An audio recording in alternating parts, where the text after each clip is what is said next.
Okay, so welcome back. This is video number 3, and we're going to dive straight in and we're going to talk about creating a connection. So you kind of got a sneak peek preview of a little bit about trying to create a connection in the previous video. But before we write out your email autoresponder and of course jump into the technical setup, you really need to understand people's problems, what they face, and what the solutions are. So what I'm going to do in this particular video is to help you figure that out and help you solidify what that really looks like.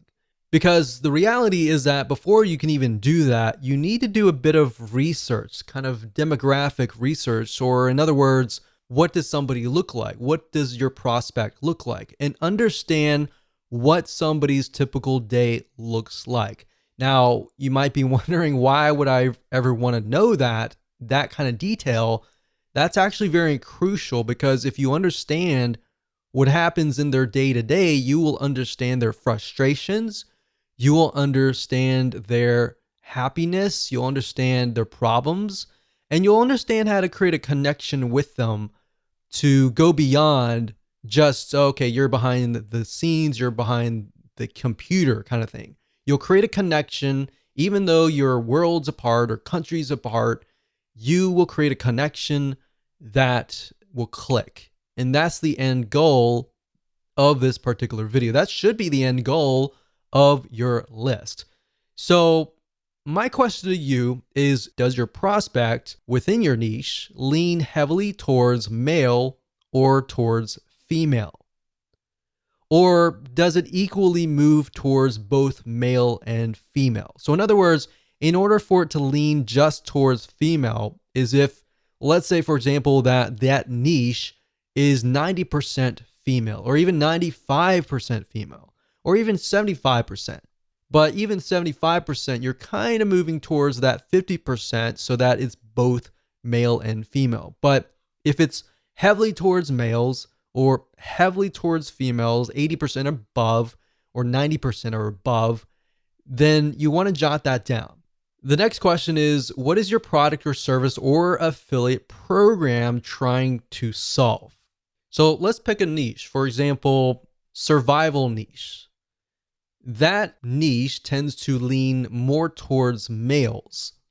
And if you think about it, why would they be interested in survival? Well, natural disasters like earthquakes, tornadoes, and all of that can happen. The best thing to do is be prepared. So a lot of times, whoever the breadwinner is, male or female, but this just happens to lean towards males more heavily, they think about what could happen in those situations.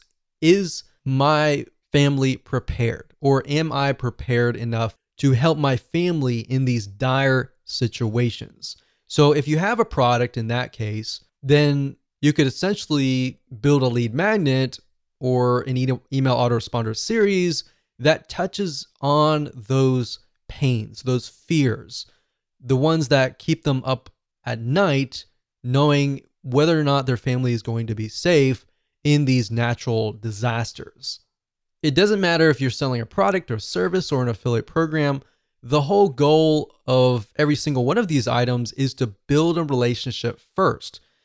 Then you can sell your product, then you can sell your service, and then of course, then you can sell your affiliate program. So oftentimes you'll find that the best converting email autoresponder series, they tend to build a relationship first rather than selling first. A lot of times if you sell first, you'll actually scare people off or piss people off, and they'll simply go to your competitor. So if you think about these things and what essentially keeps them up at night, jot that down right now. In fact, pause this video and jot that down so that you have a better understanding of what you could potentially talk about in your email autoresponder series. And while yes, it does seem a little bit basic, and while you may have heard this over and over again, and you might be thinking, yeah, whatever, let's get on with it. Really, trust me, this is actually very, very important. And this is something that we didn't really even think about long ago when we built lists, and we couldn't figure out why the lists weren't converting, is because if you start with the problem, the pain, and move on to the solution, you have a better gauge of where people are at and how you can get them to a certain point. But if you build a list to build a list without any sort of plan, without even understanding their problems and pains and all that, you don't really know where, in what stage they are at. Does that make sense? So believe it or not, this is extremely important. You need to jot these solutions down so that people feel connected to you, or else, of course, they'll leave. So with that said, let's move on to video number 4.